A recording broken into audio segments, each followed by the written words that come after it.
시청자 여러분 안녕하십니까? KBS 9시 뉴스입니다. 여러분 안녕하십니까? 여러분 안녕하십니까? 오늘의 주 뉴스입니다. 뉴스룸을 시작하겠습니다. 조중동 한결의 경영.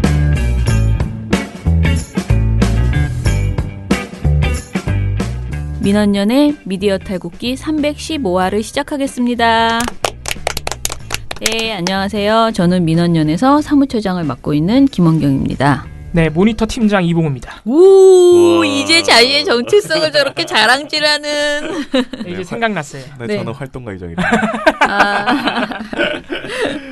네. 까먹고 있었네, 또 이정희 PD님 출연하신다는 그러니까 제가 또 거기서 끼어들어서 인사할 틈을 또 안 주고 말입니다. 네. 자, 오늘은 저희가 할 얘기가 많아서요. 또 오늘도 스크랩 안 하고 그냥 넘어가죠. 지금 저희가 목요일마다 시방위의 그 전주 의결 결과 여러분들이 보내주신 거 그것도 정리해야 되고요. 그리고 또 새로운 안건도 제대로 설명을 드려야 되기 때문에 목요일은 스크랩 아무래도 하기 어렵겠더라고요. 네. 자, 그럼 오늘은 혼자 봉우 씨가 북치고 장구치고 봉봉쇼인가요? 그렇죠. 사실상 모니터 팀장이 되신 이봉우 활동가의 쇼를 보겠습니다. 네. 네, 오늘 할 게 많습니다. 시방위뿐만이 아니고 네. 또 고 노회찬 의원 관련해서 네. 이상한 보도가 계속 나오고 있기 때문에 진짜요? 몇 가지 오늘 또 새로 상정된 시방위 10차 안건이 노회찬 의원 관련 보도기도 한데 그 안건 말고도 다른 보도들이 더 있어요. 그래서 좀 말씀을 드리겠습니다. 네. 먼저 시민방송심의위원회 지난 9차 안건 7월 네. 18일에 상정됐던 9차 안건 결과를 말씀드릴 텐데요. 네. 총 1,575명의 시민들이 참여를 해주셨습니다. 많이 해주셨네요, 이번에. 예. 지난 안건이 뭐였냐면은 채널A 정치데스크 7월 11일 방송 기무사 계엄령 문건 관련 대담이었는데 네. 이 방송의 문제점을 다시 한번 좀 간단히 요약을 해드리면 기무사 계엄령 문건이 공개가 된 지 이때 7월 11일이면 한 5일밖에 안 지난 겁니다. 네네.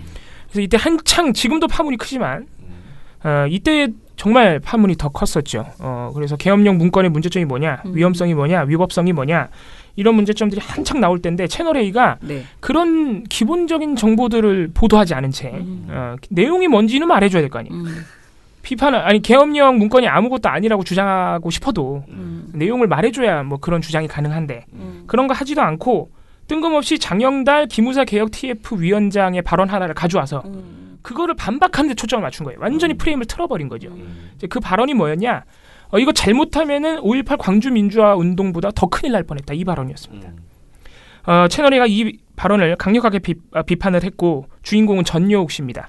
아유, 전여옥 씨 욕 진짜 많이 먹던데 우리 홈페이지와 페이스북에 무섭더라고. 좀 민망할 정도로 저희가 네. 좀 민망할 정도로 욕이 너무 많이 여러분 올라오고 그냥 있는데. 심의만 해주셔. 너무 욕하지 마시고. 아니, 댓글도 좋습니다. 예, 댓글도 달아주시면 좋은데. 아니 댓글은 당연히 좋죠. 민원연 응원하는 이런 댓글은 근데 좋은데 격한 댓글들이. 진짜 감정이 확 오시더라고요. 근데 그 감정들은 저희도 이해를 합니다만은 네. 욕설은 사실 저희도 말은 합니다. 네, 저희도 욕설은 합니다. 제가 제일 많이 했습니다 이번에. 저희가 쓰지만 않을 뿐. 네. 전욕 패널이 네. 그 이제 장영달 위원장 발언을 선동이라고 규정했어요. 선동이라고 규정했으면 이제 틀렸다는 건데 그 이유가 뭐냐? 촛불 집회는 5.18 광주 민주화 운동과 달리 격렬한 반민주화 투쟁이 아니었다. 그리고 촛불 집회는 5.18과 달리 질서 있는 집회였다. 그러니까 이거 가지고 5.18과 비교하는 건 선동이다 이렇게 말했어요. 이게 이제 은연중에 계엄령을 비호하려다 보니까 계엄령 문건을 비호하려다 보니까 의도했는지 안 했는지 알 수 없지만 결론적으로는 촛불 집회와 5.18 광주 민주화 운동을 모두 폄훼한 셈이 돼버렸습니다. 네. 그러니까 이거를 이제 우리가 의역해보자면 5.18 광주 민주화 운동은 촛불 집회와 달리 질서가 없었다는 결론이 나오고 촛불 집회는 격렬한 민주화 운동이 아니었다? 이것도 사실과 다르죠. 그 어느 때보다 격렬한 민주화 요구였죠. 여러모로 참 문제가 많은 보도였고 이에 대해서 시민 여러분들 1,575명의 시민 여러분들이 굉장히 정말 분노를 많이 토하셨어요. 네. 저희가 이제 두 안건 8차 안건 9차 안건 연속으로 굉장히 많은 이 의견들이 달렸는데 일단 심의 결과는 1,575명 중에 거의 100%라고 할 수 있는 1,561명, 그러니까 14명 제외하고 1,561명이 모두 법정 제재하셨고요.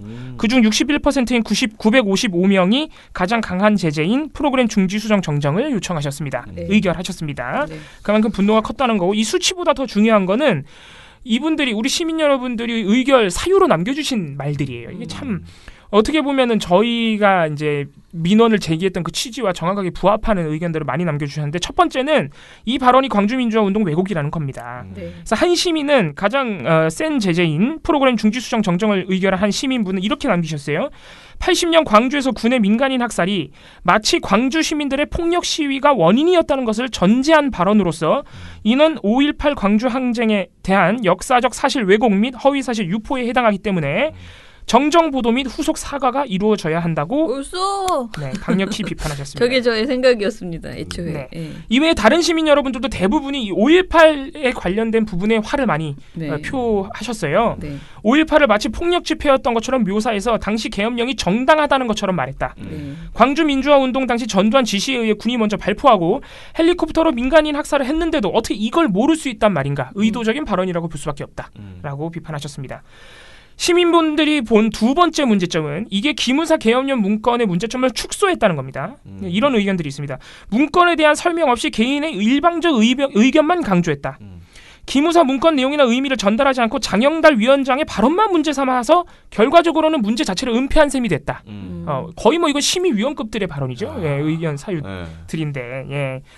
한편 14분은 권고 의견 제시 문제없음을 남기기도 하셨습니다. 네. 그 중에 한 분은 권고 의결한 시민은 이 방송에 문제점이 없다.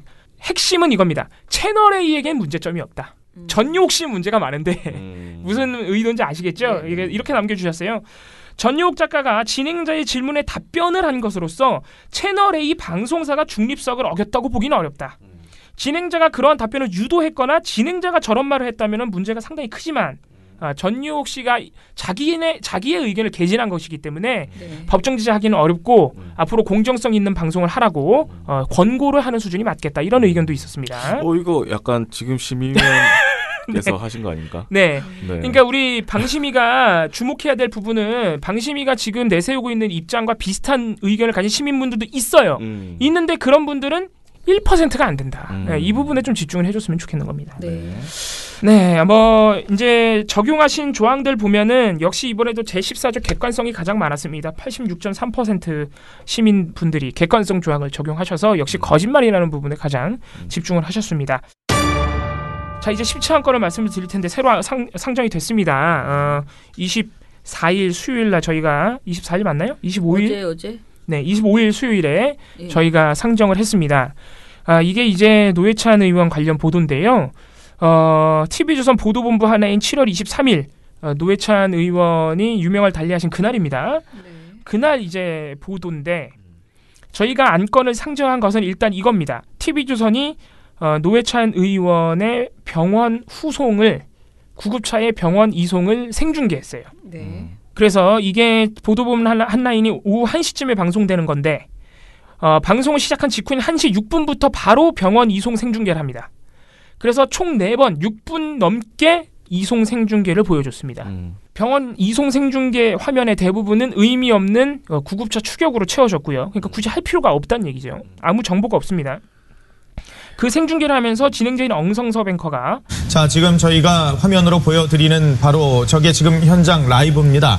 경찰차와 함께 지금 보이는 구급차가 지금 이 사고 현장에서 병원을 향해서 이동하고 있는 장면을 저희가 보여드리고 있습니다. 현장 상황을 저희가 보여드립니다. 더 설명은 안 드리겠습니다. 어떤 상황인지 아마 시청자 여러분께서 추정을 하실 수 있을 겁니다. 지금 경찰차와 함께 구급차가 사건 현장에서 아마 빈소가 마련될 병원으로 이동을 할 것 같습니다. 이런 무의미한 말을 해요. 그러니까 뭘 추정하라는 거야? 구급차를 보면서. 거기에 뭐가 있다라는 걸 추정하라는 거죠. 네. 구급차를 따라가는 화면을 보여주는 것 자체가 굉장히 무의미할 뿐더러 고인의 죽음을 어떻게 보면 장사 속 시청률 장사 이용해 먹는 굉장히 부적절한 행태죠. 그렇게 안 해도 된다는 겁니다. 네. 문제는 단순히 그렇게 생중계를 보여줬다는 것뿐만이 아니고 이 방송 자체 문제점이 상당히 많은데 예를 들어서 사건 현장이 노회찬 의원 자택이 아니라 모친의 집이라는 거를 한 4차례에 걸쳐서 강조를 합니다. 되게 강조를 해요. 네. 네.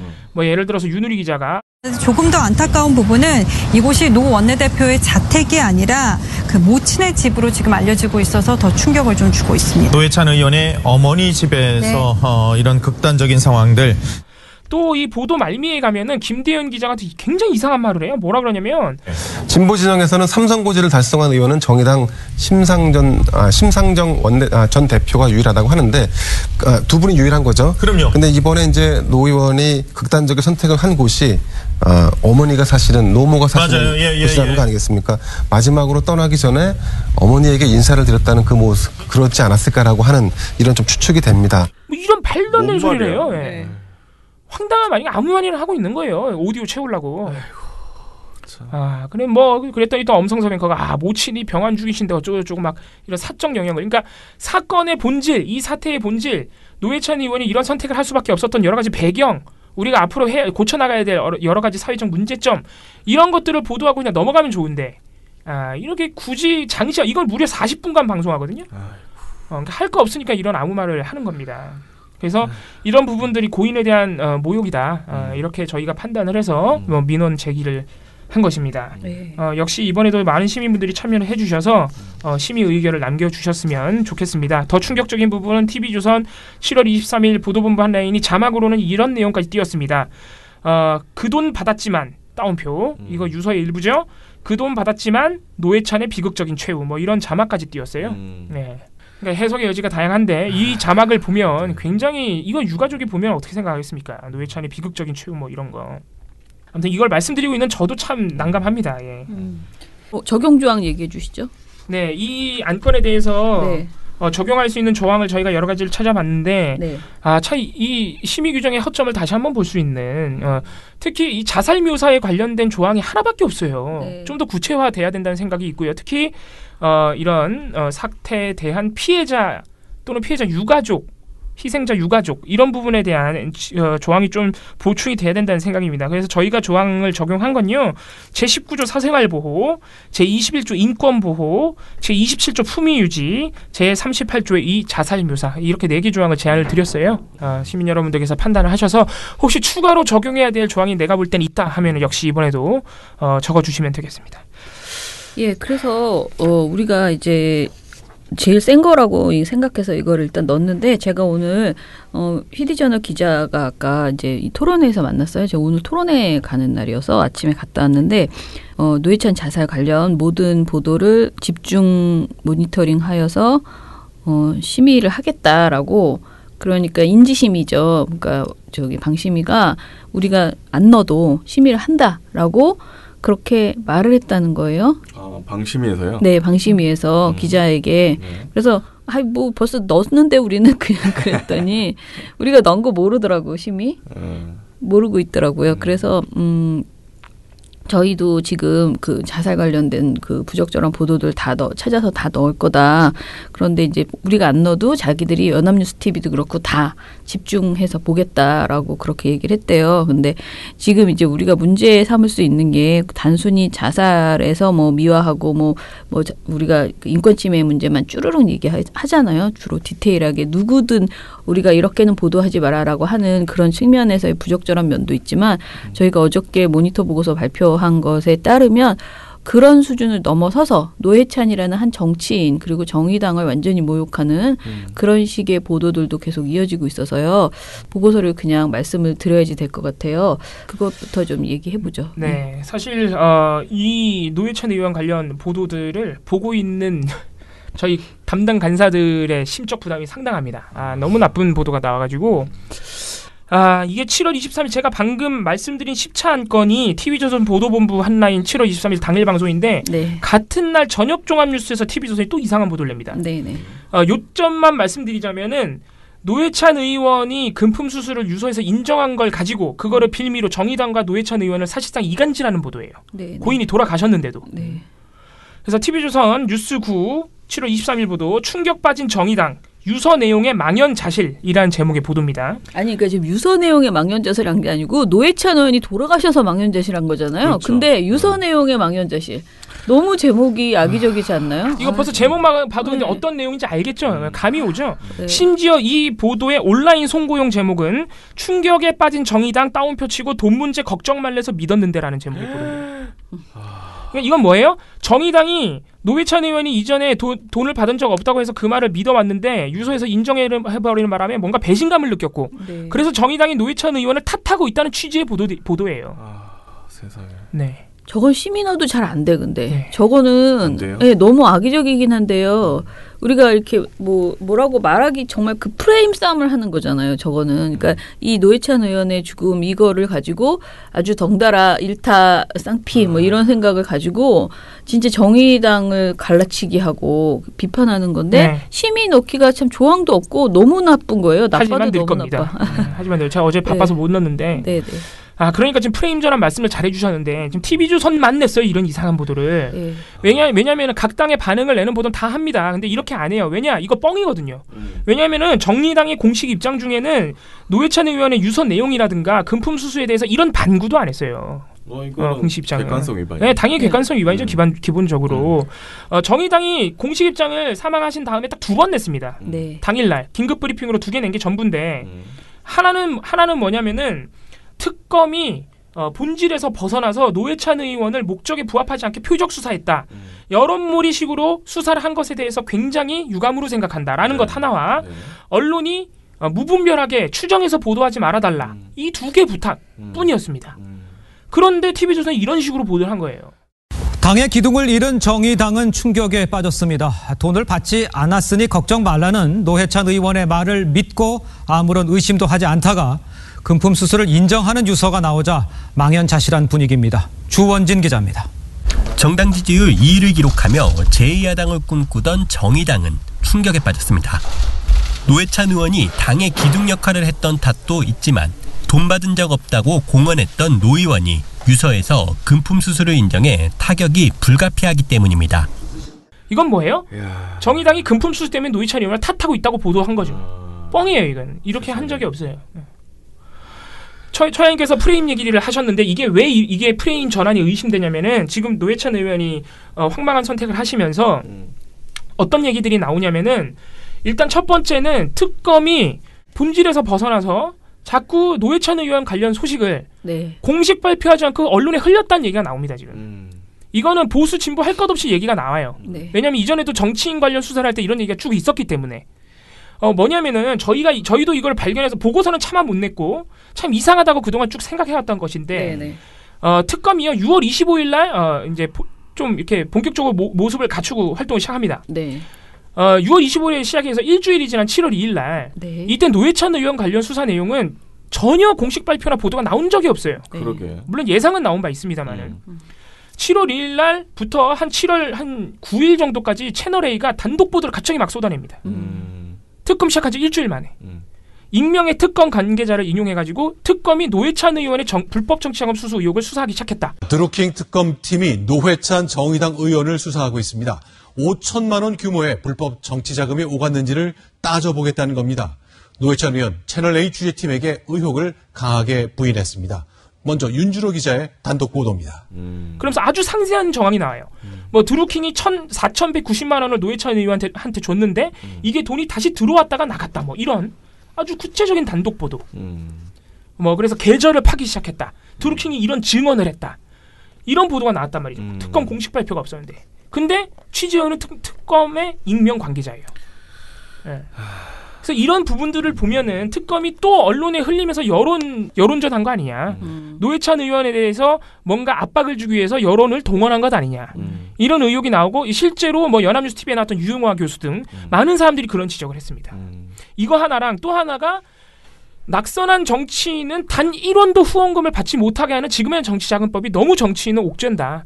특히 노회찬 의원은 굉장히 항상 이 생활고에 시달렸던 이제 의원 중에 한 명인데 특히 낙선했던 시절에 그러니까 감옥도 한번 갔다 왔잖아요. 삼성 엑스파일 때문에. 그런 이 굉장히 이제 낙선 정치인을 옥죄는 정치자금법에 대해서 우리가 그동안 쉬쉬했는데 왜냐하면 국회의원들이 돈을 너무 막 쓰니까 이제는 좀 개정해야 될 필요가 있지 않느냐. 이런 의견도 나옵니다. 이 두 가지가 이제 주로 나오는 지적들인데 TV조선이 그 2개에서 프레임 전환을 확 한 거죠. 그게 문제가 아니라 돈 받았어. 노회찬이 돈을 받았다는데 지금 너네들은 무슨 소리를 하고 있느냐 이 얘기를 하고 싶은 거예요. TV조선. 그리고 정의당이 마치 노회찬 의원을 그렇게 보낸 것처럼 예. 정말 코너로 몰아서 네. 이렇게 된 것처럼 왜냐하면 정의당이 정말 지금 돌아가시고 나서도 저렇게 노회찬 의원 때문에 지금 막 난처해하고 불편해하고 있다라는 식으로 제목을 뽑고 기사가 나간 거잖아요.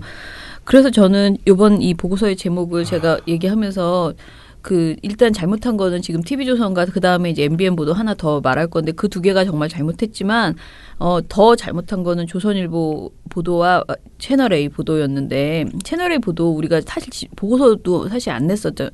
왜냐면은 그게 이렇게 화제가 되는 것 자체가 또 적절치 않다고 이제 그러니까 뭔가 확정되기 전에.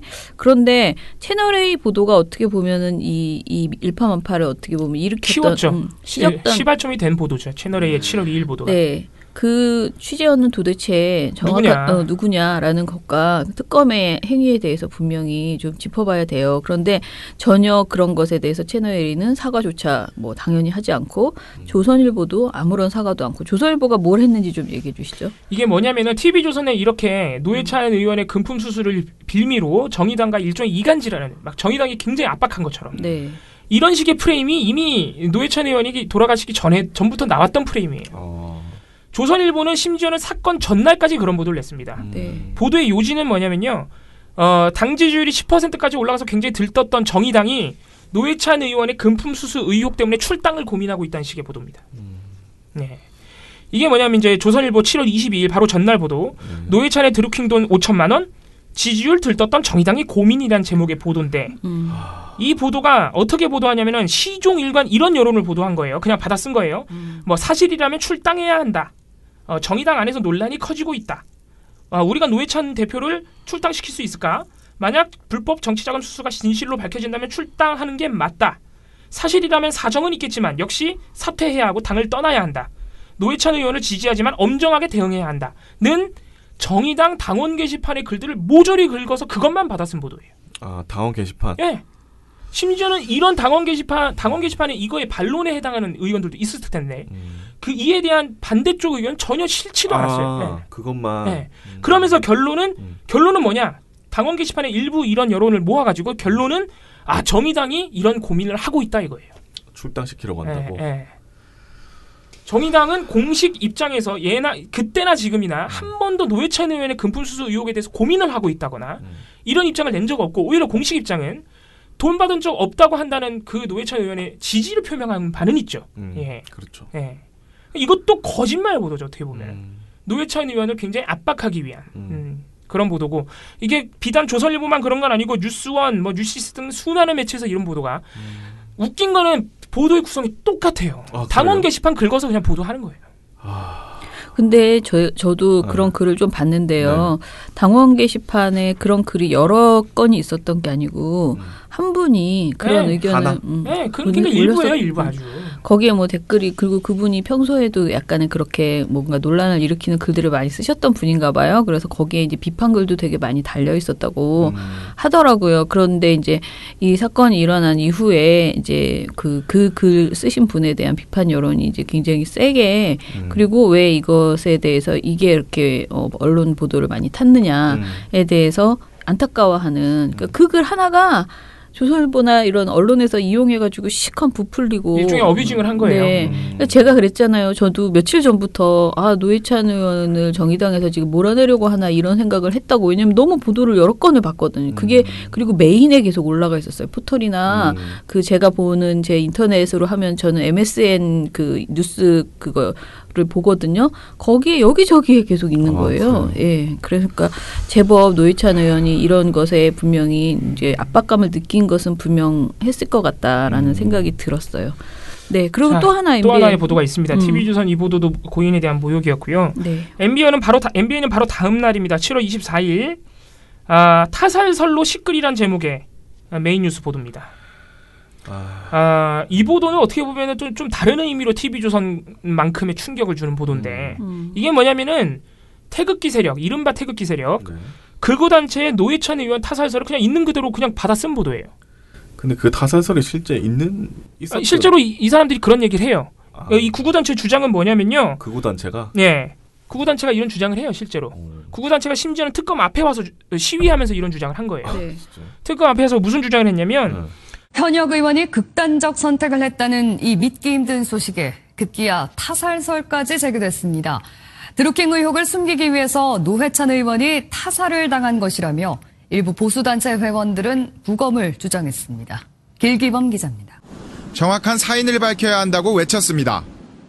드루킹 사건 대충 마무리 지으려고 여론화 작업하고 있는 그중에 일환이라고 보여지는데 그렇다고 보이지 않으십니까? 노회찬 의원이 죽으면 이 드루킹 사건 자체를 묻을 수 있으니까 그렇게 한 것이다라고 주장해요. 이 극우 단체가. 네. 네, 거의 엄청나게 이제 모욕적이고 굉장히 충격적인 주장인데 아니 이걸 언론사가 보도한다는 것 자체가 미친 거예요. 제가 볼 땐 상식이 없는 거예요. 아니 그걸 어떻게 보도를 또 만들어서 이걸 한 건의 리포트로 되게 상세하게 보도해요. 심지어. 그리고 이용식이라는 분이 있거든요. 이분이 누구냐면 고 백남기 농민이 경찰 물대포에 돌아가셨을 때도 시체 영안실을 찾아갔던 분이에요. 응? 시체 영안실을 찾아가서 왜 찾아갔느냐? 물대포에 맞아 죽은 것이 아니다. 그런 주장을 했던 분이에요. 이분을 심지어 MBN이 전화해서 전화 인터뷰를 해요. 이는 일반적인 투신 사건과는 다르다고 주장했습니다. 창틀을 발로 탁 차면서 공중으로 붕 나는 그런 사람은 없고 그렇게 날더라도 바로 그 앞에 있는 현관 그 지붕 위나 아니면 그 앞에 있는 자동차 위로 떨어지지. 그러니까 자살이 아니라는 주장이죠. 이거를 MBN이 이 사람한테 직접 전화를 해요. 인터뷰를 하려고. 이 타살설을 이끌어내기, 보도하기 위해서. 이 정도로 공을 들입니다. 자, 더 웃기는 부분은 이렇게 보도가 중반까지 진행되고 나머지 부분은 이 황당한 거를 자기네도 그래도 그냥 보도하긴 뭐 했나 봐. 시민들도 일부 여론도 이런 타살설에 마치 믿음을 보내고 있는 것인 양 또 포장을 하는데 뭐냐면은 시민들도 노회찬 의원 죽음의 원인에 대해서 갑론을박을 벌이고 있다고 보도를 해요. 실제 워딩이에요. 갑론을박이 도대체 어디서 벌어지고 있는지 난 본 적이 없는데. 그러면서 시민 2명의 인터뷰를 갖다 붙이는데 시민들도 노 의원의 갑작스런 죽음을 둘러싸고 갑론을박을 벌이고 있습니다. 그 자필로 쓴 유서가 발견됐고 경찰 쪽에서도 그게 확인이 됐다고 이미 판정을 내렸기 때문에 무조건 자살을 했다 이런 게 없는데 부검을 안 하는 것도 좀 이상하다고 보고. 그러니까 이건 뭐예요? 시민 딱 2명을 앞세워서 부검을 주장하는 여론 반, 자살이라고 생각하는 여론 반 이렇게 있는 것처럼 여론을 호도한 거죠. 타살설을 뒷받침하기 위해서 여론까지 악용을 한 겁니다. 시민 한 명의 인터뷰를 빌미로. 아이고. 우리가 시민 한 명 굉장히 민감한 이슈에 대해서 또는 어떤 민감한 첨예한 주장에 대해서 시민 인터뷰를 퉁치지 말라 그러죠. 그렇게 하면 여론이 왜곡되니까 그 한 명이 모든 여론을 대표하는 게 아니잖아요. 근데 그게 또 굉장히 쉽게 속일 수 있는 보도 방법 중에 하나인데 MBN이 무려 고 노회찬 의원의 타살설을 보도하기 위해서 그 방법을 쓴 겁니다. MBN은 이렇게 되면 스스로 언론으로서 뭔가 보도 가치 판단의 능력이 없다는 걸 인정한 거예요. 아니 그냥 인터넷 다른 게시판에서 뭐 이렇게 하면은 뭐 이해를 하겠는데 네. 이거를 전파로 내보냈다는 거잖아요. 네. 취재까지 해가지고. 더 놀라운 사실은 굳이 이걸 보도할 거면 타살이 아니라는 반론이라도 보장을 하든가. 그 내용도 하나도 없어요. 더 놀라운 거는 같은 날 다른 매체에서는 이 황당한 주장이 나오니까 이 황당한 주장을 팩트체크한 보도도 많이 나왔어요. 심지어는 뉴데일리에서도 이걸 팩트체크해서 타살은 말이 안 된다고 보도를 했습니다. 네.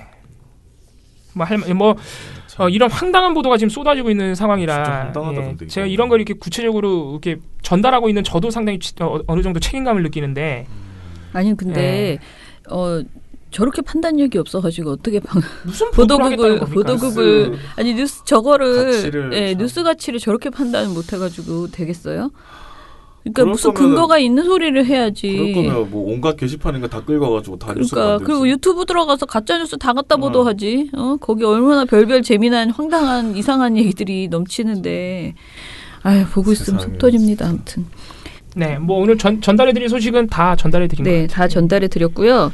그리고 이제 제가 오늘 토론회 갔다 온 얘기를 잠깐 하고 저는 이제 또 가야 되니까 제가 이제 오늘 안희정 관련된 재판 관련된 토론회를 갔는데 제가 애초에 이 토론회를 하자고 한 사람이 저였기 때문에 이제 여성단체들에게 이게 이제 안희정 재판 관련해서 재판 결과가 무엇이 됐던 간에 재판 보도로 인해서 피해자가 큰 그 피해를 받고 있다. 한마디로 2차 피해를 받고 있다. 그러니 우리가 이거를 자정하자라는 취지의 토론회가 필요하다라고 했는데 이게 제 생각과는 다르게 언론 문제만 하는 게 아니고 이 사안에 대한 그동안의 진행 과정들 이런 것들을 공유하고 그 위계에 의한 성폭력이라는 개념이 우리 사회에 너무 부족해서 이게 성폭력이 아니고 마치 둘이 사귀다가 여자가 마음이 변해서 하는 말인 것처럼 그렇게 이렇게 지금 거의 모든 보도들이 그런 식으로 돼가고 있잖아요.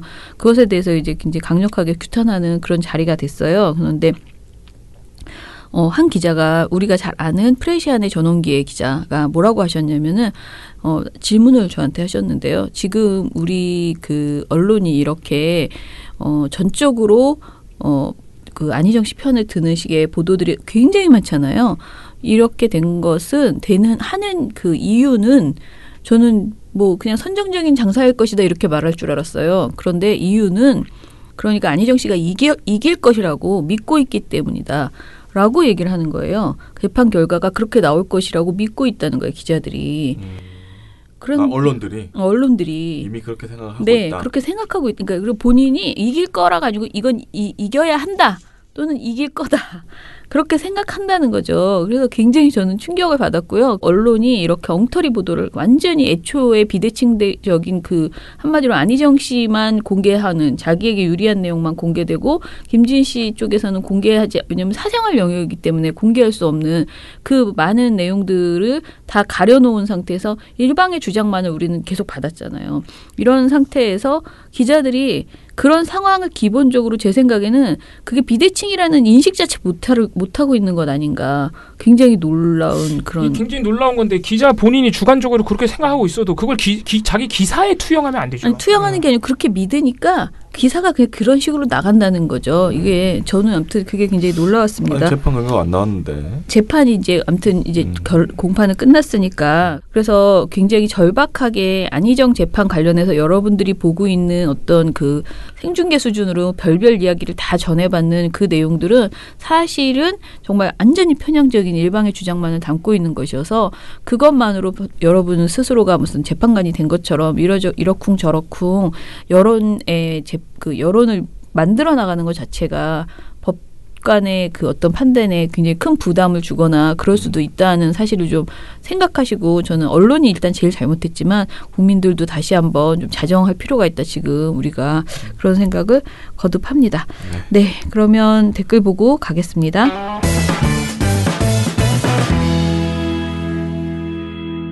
자, 미령곰탱님 어제도 잘 들었습니다. 안희정 재판에 판사가 걱정하는 이유를 알겠군요. 그만큼 과다하고 왜곡된 보도가 나오니 걱정하시는 것 같네요. 제 말과 거의 비슷하네요. 그죠? 예, 의원님의 빈자리가 크게 느껴진다고 하셨습니다.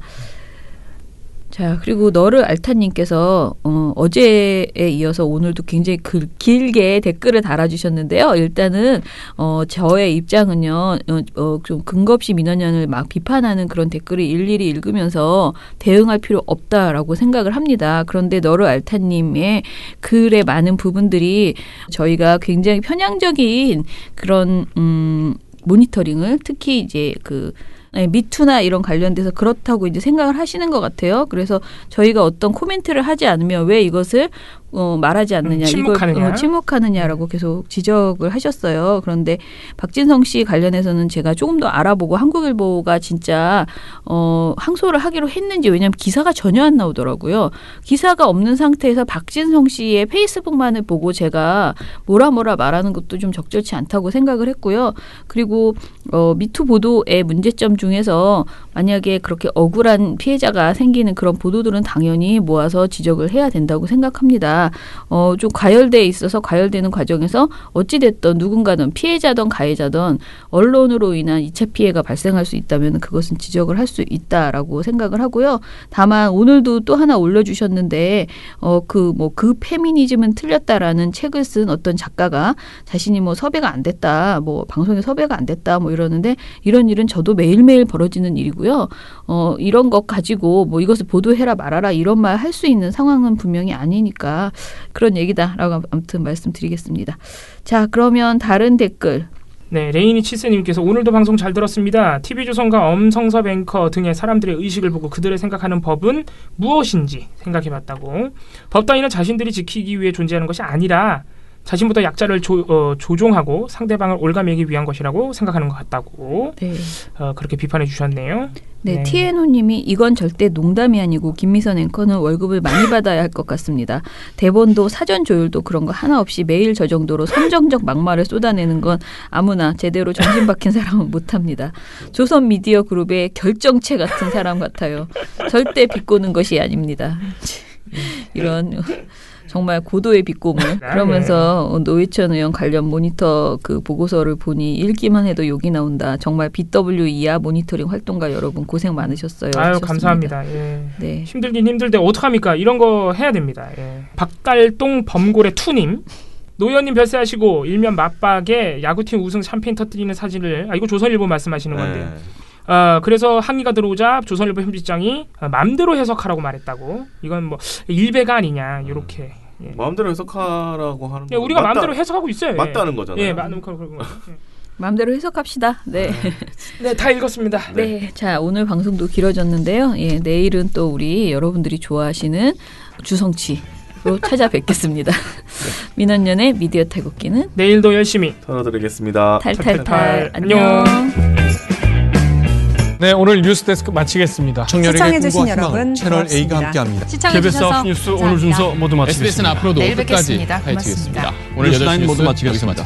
시청해주셔서 고맙습니다. 뉴스팔 여기서 마치겠습니다. 저희들은 내일도 최선을 다하겠습니다. 여러분 고맙습니다. 탈탈탈. 안녕.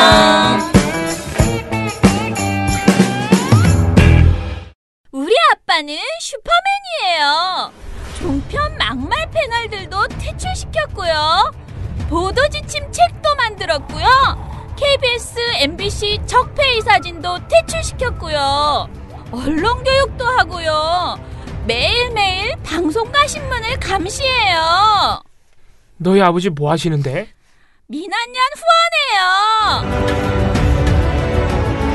언론을 정상화시키는 확실한 길. 한 달에 10,000원 민원연 후원으로 가능합니다.